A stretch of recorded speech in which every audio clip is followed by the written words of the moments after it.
नमस्कार। आज हम मुंशी प्रेमचंद के एक बहुत ही प्रसिद्ध बल्कि कहना चाहिए अहम उपन्यास निर्मला की दुनिया में उतर रहे हैं। जी हाँ, 1927 में प्रकाशित हुआ था ये। और देखिए, ये सिर्फ एक कहानी नहीं है। बिल्कुल नहीं। ये उस वक्त के समाज का, खासकर कुछ बहुत ही गंभीर समस्याओं का आईना है। हाँ, जैसे दहेज प्रथा और बाल विवाह, ये- इनके कितने दुखद परिणाम हो सकते हैं ये उपन्यास दिखाता है। तो आज हमारे पास जो इस उपन्यास का विश्लेषण है, हम उसके जरिए निर्मला की कहानी, उसके संघर्षों को समझने की कोशिश करेंगे। मकसद ये है कि देखें कि कैसे समाज का दबाव, कुछ बुरी रस्में एक मासूम लड़की की जिंदगी को दुख और तकलीफ से भर देती हैं। और प्रेमचंद ने इसके जरिए क्या संदेश दिया, ये भी समझना जरूरी है। हाँ बिल्कुल। तो चलिए शुरू करते हैं, कहानी और उसके किरदारों को थोड़ा और नजदीक से जानते हैं। जी। तो सबसे पहले निर्मला, कहानी की नायिका। कैसी है वो? एक छोटे शहर की बहुत ही मासूम, समझदार, दयालु लड़की। ईमानदार भी। बिल्कुल। और उसका सपना भी कोई बहुत बड़ा नहीं है। नहीं, बहुत साधारण सा, एक अच्छा घर मिले, शादी हो, एक खुशहाल परिवार हो, बस। लेकिन यहीं पर समाज आड़े आ जाता है। हाँ। और उसकी एक भयानक प्रथा, दहेज। और यही से, जैसा आपने कहा, त्रासदी की शुरुआत होती है। हाँ, देखिए, कहानी में क्या होता है, निर्मला की शादी तय होती है। सब ठीक चल रहा है, लेकिन बारात दरवाजे पर आने ही वाली है और ठीक उसी वक्त उसके पिता गुजर जाते हैं। ओह, ये तो बहुत ही... हाँ, परिवार के लिए तो जैसे पहाड़ टूट पड़ता है। और फिर तुरंत ही दहेज की समस्या खड़ी हो जाती है। पिता नहीं रहे तो जो रकम तय हुई थी वो देना मुश्किल, नामुमकिन हो जाता है। और लड़के वाले वो जरा भी नहीं सोचते, साफ कह देते हैं बिना दहेज के ये शादी नहीं होगी।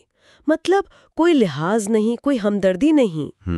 यहाँ ये बात बहुत साफ दिखती है कि कैसे एक व्यक्तिगत दुख, यानी पिता का चला जाना, समाज की एक बड़ी बुराई, दहेज की वजह से और ज्यादा भयानक और ज्यादा विनाशकारी बन जाता है। इसी एक घटना से निर्मला की पूरी जिंदगी की पटरी ही बदल जाती है। सही कहा।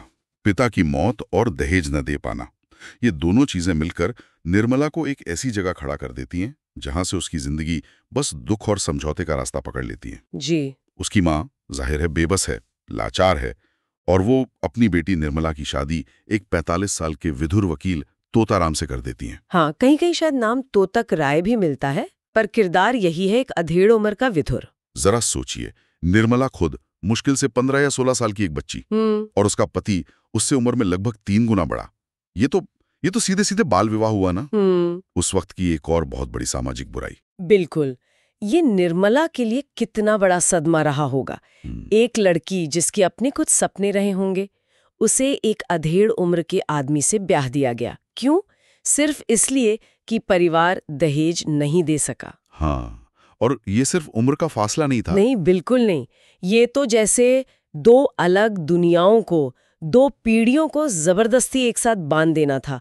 और ये बेमेल शादी अपने साथ और भी मुश्किलें लेकर आती है। जैसे जब निर्मला अपने नए घर पहुंचती है तो उसे पता चलता है कि तोताराम की पहली पत्नी से 3 बेटे भी हैं। अच्छा। हाँ, सबसे बड़ा बेटा मनसाराम और फिर 2 और छोटे बेटे। अब सोचिए, निर्मला जो खुद अभी बच्ची ही है, हाँ, जिसे शायद खुद सहारे की जरूरत है, उस पे अचानक से एक माँ की, एक घर संभालने वाली की पूरी जिम्मेदारी आ जाती है, उन बच्चों की देखभाल जिनकी उम्र या जिनके पिता की उम्र उससे इतनी ज्यादा है। और मनसाराम का आपने जिक्र किया, उसमें भी तो एक पेंच है। हाँ बिल्कुल। मनसाराम जो बड़ा बेटा है, वो खुद भी कोई बच्चा नहीं है। वो एक किशोर या शायद शुरुआती युवावस्था में है। उसकी उम्र निर्मला से कोई बहुत ज्यादा कम नहीं है। तो ये स्थिति तो घर के अंदर एक बहुत ही अजीब, एक तनावपूर्ण माहौल बना देती होगी। हाँ बिल्कुल। एक किशोरी पत्नी, एक अधेड़ पति और एक लगभग हम उम्र सौतेला बेटा। आप देखिए प्रेमचंद यहाँ रिश्तों की कितनी जटिल, कितनी विस्फोटक परतें खुल रहे हैं। और इसी जटिल और असहज माहौल से जन्म लेता है शक का जहर।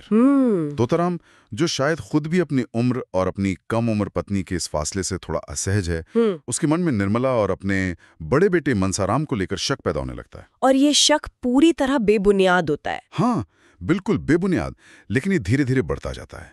एक नासूर की तरह फैलता जाता है, जबकि उपन्यास हमें बताता है कि मनसाराम बहुत ही संस्कारी, पढ़ने लिखने वाला समझदार लड़का है। जी, वो निर्मला का, अपनी नई माँ का सम्मान करता है। शायद मन ही मन उसकी इस स्थिति पर तरस भी खाता हो। लेकिन पिता का ये शक, ये रोज रोज के ताने, ये तोहमतें, ये मनसाराम को अंदर से खाए जाती हैं। वो बहुत ज्यादा मानसिक तनाव में, दुख में रहने लगता है। उसे समझ ही नहीं आता होगा कि उसके अपने पिता ऐसा घिनौना शक कैसे कर सकता है। हाँ, वही तो। ये शक आता कहाँ से है? क्या ये सिर्फ तोताराम की अपनी सोच की कमी है, या फिर ये उस बेमेल शादी का, उस सामाजिक दबाव का ही एक नतीजा है? ये बहुत अहम सवाल है, और शायद जवाब ये है कि इसमें दोनों बातें हैं। तोताराम की अपनी असुरक्षाएं भी हैं, और वो सामाजिक ढांचा भी है जो ऐसी शादियों को मुमकिन बनाता है। दोनों मिलकर इस शक को हवा देते हैं। और ये शक जानलेवा साबित होता है। हाँ, यही सबसे बड़ी त्रासदी है।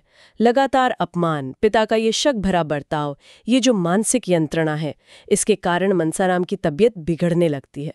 वो बीमार पड़ता है, बहुत बीमार, और आखिर में उसकी मृत्यु हो जाती है। निर्मला के लिए तो ये जैसे एक और पहाड़ टूट पड़ता है। उसके मन में ये भयानक ख्याल घर कर जाता है कि अगर मैं इस घर में नहीं आती तो मनसाराम आज जिंदा होता। ये कितना भयानक अपराध बोध है। प्रेमचंद यहाँ बहुत कड़वी सच्चाई दिखा रहे हैं कि जब शक ऐसी सामाजिक कुरीतियों जैसे ये बेमेल शादी से पैदा होता है तो वो सिर्फ रिश्तों को नहीं तोड़ता, वो जान भी ले सकता है। मनसाराम की मौत सिर्फ एक दुखद घटना नहीं है, नहीं, ये एक तरह से हत्या है जिसे समाज की परिस्थितियों ने और एक निराधार शक ने अंजाम दिया। और ये शक निर्मला के मन में जिंदगी भर का बोझ डाल देता है। मनसाराम की मौत के बाद तो लगता है जैसे उस घर पर दुख ने स्थायी डेरा ही डाल लिया हो। हाँ, दुखों का एक सिलसिला शुरू हो जाता है जो खत्म ही नहीं होता। घर के जो दूसरे बच्चे हैं वो भी बीमार रहने लगते हैं। हाँ, शायद घर का माहौल ही इतना नकारात्मक, इतना भारी हो जाता है कि सबका स्वास्थ्य बिगड़ने लगता है। ये भी जिक्रात है कि तोताराम वो भी अपनी शंका और कठोरता से थोड़ा हटता है। शायद उसे अपनी गलती का कुछ एहसास होता है। देर से सही पर होता है। हाँ, पर तब तक बहुत देर हो चुकी होती है। घर का माहौल भारी, उदास, घुटन भरा, और निर्मला वो तो इस सबसे पूरी तरह टूट चुकी है, बिल्कुल हताश। हर पल बस अपनी किस्मत को कोसती है। कहानी में उसके मन की जो बातें हैं, मैं क्यों पैदा हुई, क्यों मुझे ऐसे रिश्ते में बांधा गया जिसने सबको सिर्फ दुख दिया। ये सिर्फ निराशा नहीं है, ये उस वक्त की औरतों पर जो बोझ था, जो उनका अस्तित्व ही सवालों के घेरे में था, ये उसे दिखाता है। कैसे सामाजिक रस्में इंसान को अपने होने पर ही सवाल उठाने पर मजबूर कर देती हैं। और कहानी का अंत वो भी उतना ही दुखद है। हाँ, अंत में निर्मला भी उन्हीं सामाजिक कुरीतियों का शिकार होकर, जिनकी वजह से उसकी जिंदगी तबाह हुई, दहेज और बाल विवाह, वो भी घुट घुट कर दम तोड़ देती है। वो उन परिस्थितियों की बलि चढ़ जाती है जिन्हें उसने कभी चुना ही नहीं था। वो तो समाज ने उस पर थोपी थी। उसकी जवानी, उसके सपने, सब खत्म। लेकिन उसकी ये कहानी, ये दर्दनाक कहानी हमें बहुत जरूरी सबक सिखाती है ना। हाँ, बिल्कुल। जैसा हमारे विश्लेषण से भी साफ है, कई बातें निकल कर आती हैं। पहला, बाल विवाह। ये कितना बड़ा सामाजिक अपराध है। सही। ये बच्चों का बचपन छीन लेता है, उनका शारीरिक मानसिक विकास रोक देता है, उनका पूरा भविष्य तबाह कर देता है। निर्मला की जिंदगी इसका सबसे बड़ा उदाहरण है। दूसरा, दहेज प्रथा। हाँ, दहेज ये समाज में सिर्फ लालच, नफरत, परिवारों में बिखराव लाती है। ये बेटियों को बोझ समझने की सोच को बढ़ावा देती है। न जाने कितने परिवार बर्बाद हुए इसकी वजह से। निर्मला का परिवार और फिर उसकी अपनी जिंदगी, सब इसी की भेंट चढ़ गए। और तीसरा सबक, जो शायद सबसे अहम है, वो है विश्वास। किसी भी रिश्ते की, खासकर परिवार की नींव विश्वास पर होती है। शक, अविश्वास, ये उसे अंदर से खोखला कर देता है। जैसे तोताराम के शक ने किया। बिल्कुल। उसके शक ने न सिर्फ मनसाराम की जान ली, बल्कि पूरे परिवार की शांति छीन ली, और आखिरकार निर्मला की मौत का भी एक बड़ा कारण बना। ये बात वाकई सोचने वाली है कि प्रेमचंद ने आज से लगभग 100 साल पहले, हाँ, 1 सदी पहले, इन मुद्दों को कितनी गहराई से, कितनी संवेदनशीलता से उठाया था। और कितनी बेबाकी से। ये दिखाता है कि वो अपने समय से कितना आगे सोच रहे थे। और दुख की बात यह है कि इनमें से कई मसले आज भी हमारे समाज में मौजूद हैं, किसी न किसी शक्ल में। सही कहा, ये आवाज आज भी उतनी ही जरूरी लगती है। क्या ये सिर्फ पुरानी कुरीतियों की याद दिलाती है या आज भी रिश्तों में विश्वास, सम्मान, आपसी समझ की जरूरत पर जोर देती है? बिल्कुल जोर देती है। और हाँ, हमारे पास जो जानकारी है उसमें एक बात और कही गई है कि कहानी को अगर हम किसी को सुना रहे हों तो संवादों के जरिए और असरदार बनाया जा सकता है। हाँ, संवाद किरदारों के भावनाओं को सीधे हम तक पहुंचाते हैं। हम सोच सकते हैं ना कि जब निर्मला की शादी उस अधेड़ उम्र के तोताराम से तय हुई होगी तो उसके मन में क्या चल रहा होगा। शायद वो अपनी माँ से कहती होगी, अम्मा ये कैसी शादी, मैं तो अभी इतनी छोटी हूँ, वो इतने बड़े हैं। उस एक वाक्य में उसका डर, उसकी बेबसी सब कुछ आ जाता। या फिर बाद में जब तोताराम का शक बढ़ता जा रहा होगा तो शायद उसने सफाई देने की कोशिश की होगी, पिताजी आप क्यों शक करते हैं मुझ पर, मनसाराम तो मेरे छोटे भाई जैसा है, मैं उसे माँ की तरह ही देखती हूँ। हाँ, इन शब्दों में उसकी मासूमियत, उसका दुख, उसकी लाचारी सब महसूस होता है। तो मतलब ये है कि ये संवाद चाहे वो उपन्यास में हो या हम कहानी को महसूस करते हुए उनकी कल्पना करें, ये हमें किरदारों के अंदर के दर्द को, उनकी कश्मकश को, उन पर जो अन्याय हुआ उसे ज्यादा गहराई से समझने में मदद करते हैं। सही कहा, ये कहानी को सिर्फ घटनाओं का ब्यौरा नहीं रहने देते बल्कि एक मानवीय त्रासदी के रूप में हमारे सामने लाते हैं। और ये हमें कहानी के नैतिक पक्ष से भी बेहतर जोड़ते हैं। नैतिक पक्ष से? हाँ, जैसे हमारे स्रोत बताते हैं, इस उपन्यास का एक बड़ा मकसद नैतिक शिक्षा देना भी था।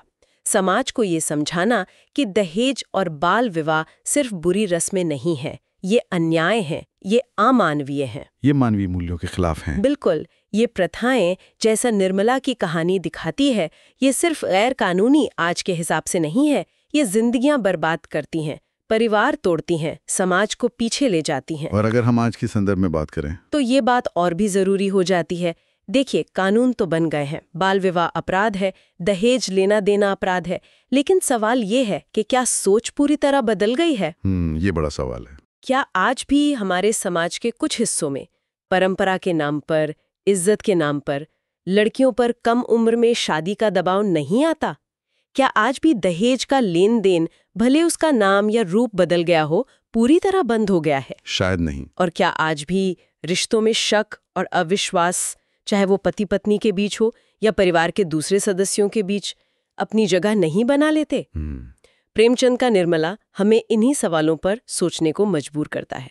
हाँ, ये याद दिलाता है कि सिर्फ कानून काफी नहीं है। बिल्कुल, सामाजिक सोच और बर्ताव में बदलाव लाना असली चुनौती है और इसके लिए लगातार जागरूकता और बातचीत की जरूरत है, हमेशा। तो आज हमने मुंशी प्रेमचंद के इस बहुत ही अहम उपन्यास निर्मला के आईने में देखा कि कैसे दहेज और बाल विवाह जैसी सामाजिक कुरीतियां सिर्फ अतीत की बातें नहीं हैं।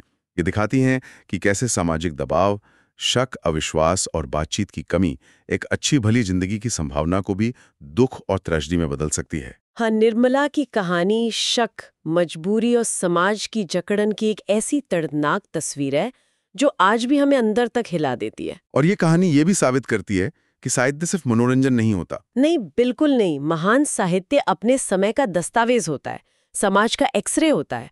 वो कड़वी सच्चाइयों को सामने लाता है, हमें असहज करता है। हाँ, और हमें सोचने पर, सवाल करने पर और बेहतर बदलाव लाने के लिए प्रेरित करता है। प्रेमचंद का ये उपन्यास इसका बहुत बड़ा उदाहरण है। बिल्कुल। तो श्रोताओं के लिए आज सोचने का एक बिंदु ये छोड़ जाते हैं। निर्मला की कहानी जो लगभग 1 सदी पहले के समाज को दिखाती है, वो हमें आज के इस आधुनिक दौर में हमारे रिश्तों के भीतर विश्वास, आपसी सम्मान और खुली बातचीत के महत्व के बारे में क्या याद दिलाती है? ये जरूरी सवाल है। खास तौर पर तब जब कोई पुरानी दकियानूसी सोच या बाहर की दुनिया का दबाव हमारे अपने फैसलों पर, हमारे रिश्तों की अपनी पवित्रता पर हावी होने की कोशिश करे।